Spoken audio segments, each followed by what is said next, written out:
Assalamualaikum warahmatullahi wabarakatuh. Perkenalkan, nama saya Sinuda Hambali, mewakili kelompok 2 Psikologi Sosial. Saya ingin memperkenalkan anggota-anggota kelompok dari kelompok 2. Yang pertama ada Adinia Putri Fadila, yang kedua ada Ardan Iswanda, berikutnya Lia Oktaviana, berikutnya Koiria Dwi Febriana, dan Siti Nuraliza.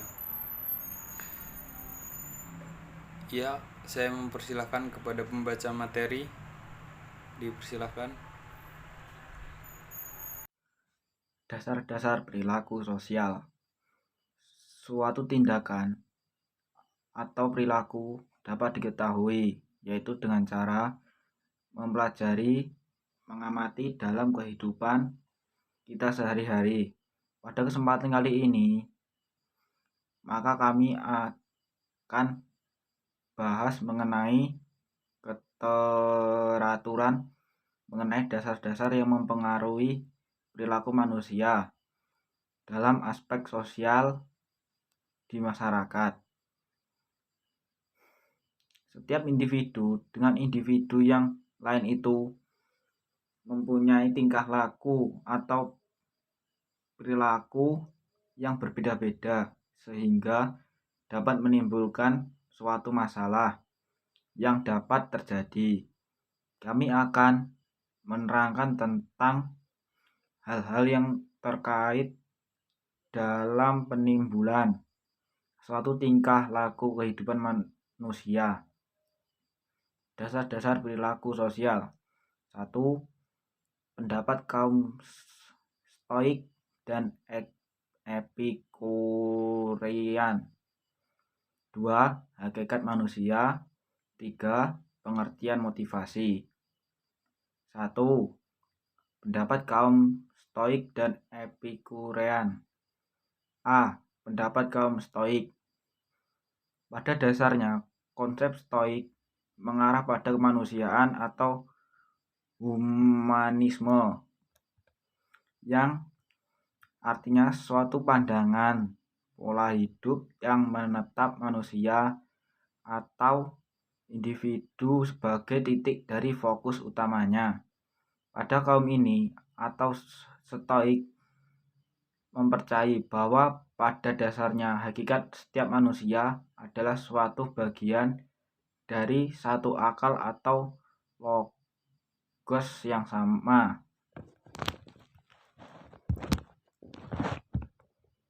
Dari sini dapat kita ambil intinya bahwa kaum Stoik ini mendorong kepada pemikiran atau menyatakan bahwa ada suatu hal kebenaran universal atau menyeluruh dengan disebutkan atau dinamai dengan kaum alam. Dari kaum Stoik ini memiliki pendapat lain bahwa manusia bersifat kooperatif, etis, altruis, dan penuh cinta serta kasih sayang. Pendapat dari kaum Epicurean. Epicurean atau Epicureanisme berasal atau bersumber dari kata hedonisme.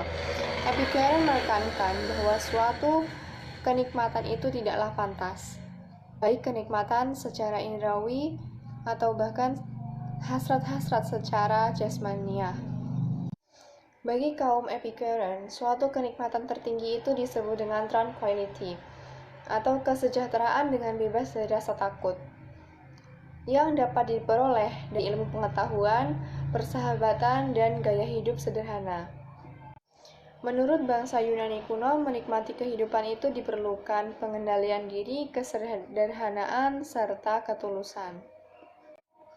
Kaum Epicurean mengatakan bahwa nafsu harus dikekang dan ketentraman hati akan membantu kita untuk menahan suatu penderitaan.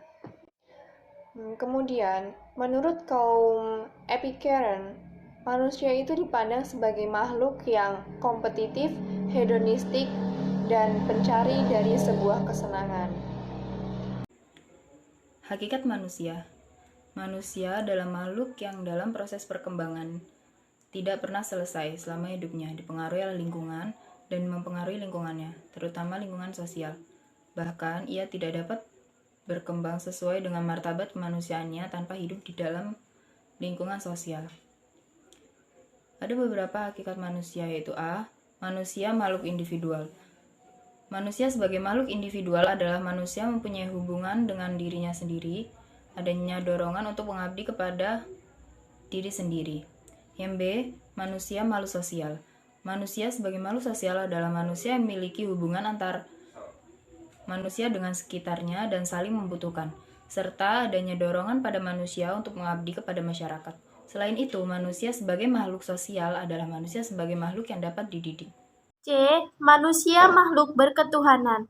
Manusia sebagai makhluk berketuhanan atau makhluk religi adalah adanya hubungan manusia dengan Sang Pencipta. Adanya dorongan pada manusia untuk mengabdi kepada Sang Pencipta. D. Manusia sebagai makhluk berkembang, yakni manusia yang dapat mengalami perubahan-perubahan sebagai akibat dari perkembangan, baik perubahan pada segi kejasmaniannya maupun perubahan pada segi psikologisnya. E. Manusia sebagai makhluk individual dan sosial adalah manusia yang mempunyai dorongan untuk mengabdi kepada dirinya sendiri dan dorongan untuk mengabdi kepada masyarakat secara bersama-sama. 2.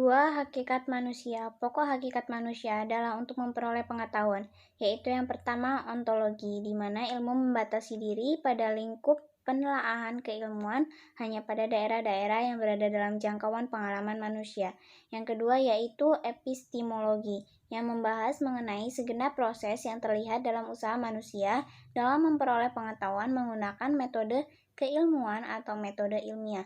Dan yang terakhir yaitu eksiologi, yakni ilmu yang mengaitkan diri dengan asas moral atau nilai-nilai, terutama dalam menggunakan ilmu pengetahuan. 3. Pengertian motivasi. Motivasi merupakan dorongan terhadap serangkaian proses perilaku manusia pada pencapaian tujuan. Elemen yang terkandung dalam motivasi meliputi unsur membangkitkan, mengarahkan, menjaga, menunjukkan intensitas, bersifat terus-menerus, dan adanya tujuan. Sekian dan terima kasih. Mohon maaf bila ada yang salah dari kelompok kami atau kurang berkenan atau ada yang salah kata, mohon dimaafkan. Kami akhiri, wassalamualaikum warahmatullahi wabarakatuh.